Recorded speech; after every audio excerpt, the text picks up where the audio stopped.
Hi, this is Matthew Hamilton. My part of the project is an article related to autism spectrum disorder.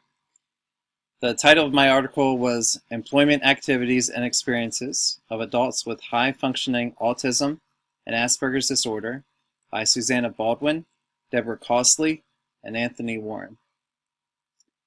I'm just going to go over the brief points with the PowerPoint with you and explain a little bit. In regards to autism with adults with autism that seek employment often seek many challenges due to misunderstanding about the condition and lack of support. They are often capable and willing to work provided that the work is suited to them. The lack of understanding results in not only autistic adults that are unemployed, but are also underemployed. That is, hired to do work that is menial in nature when they are often capable of more complex tasks. They may also be malemployed, which means that it is work not suited to someone with the condition, such as retail customer service or as waitstaff in a restaurant setting requiring both interaction and multitasking, when a position that is more just task-focused than interactive, such as computer repair or coding, is more suited to them. These particular issues result in a high level of job switching and turnover among adults with autism.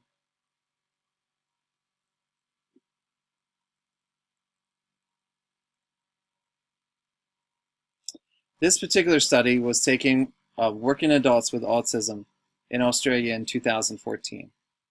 Here are the statistics of the study. Of the 130 participants, 68% were male and 32% were female.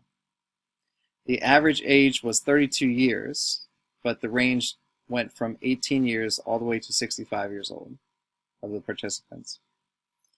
86 had received training past high school, meaning some type of training, whether vocational training or even all the way up to a bachelor's level of education.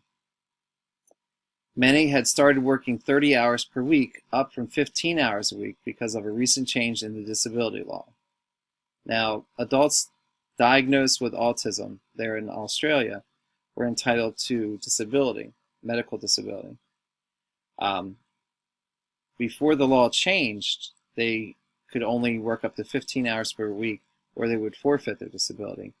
A recent law changed where they would be able to work up to 30 hours and not forfeit their disability payment.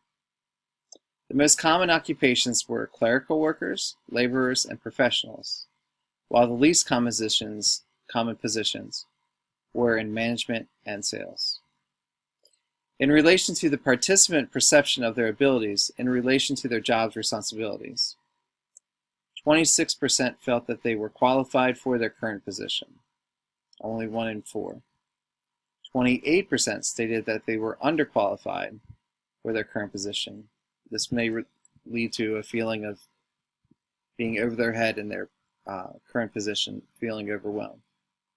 While the most of the people responding, 46%, stated that they were overqualified, meaning that they were trained and had the education and the knowledge to do much more than they were currently doing at their current position.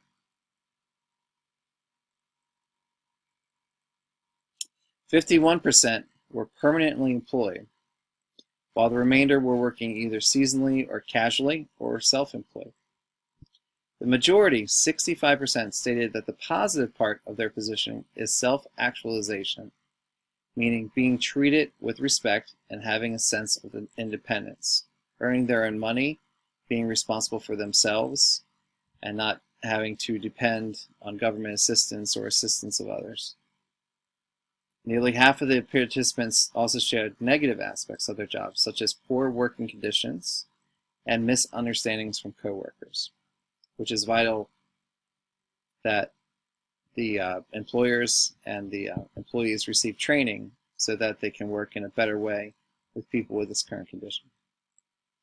The overwhelming majority, 72%, nearly 3/4, stated that there was no specific support for their condition in their workplace, meaning there were no accommodations, no trainings of any sort, specifically about their condition and the workplace. Here are just a few brief solutions. Employers should be made aware of the contributions that adults with autism can make in the workplace.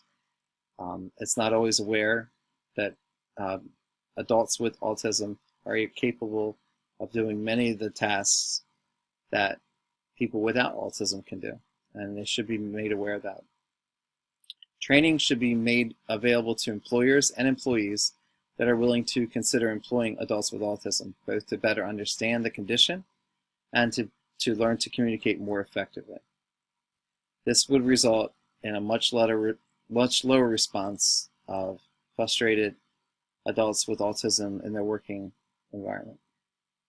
And lastly, employers should assess the skills of adults with autism in order to have them work more effectively and satisfactorily. It's better for the employer if a person is in a position that is suited for them, so that they are using the most of their abilities, but they're not feeling overwhelmed or frustrated that they can be doing more. Thank you for your attention.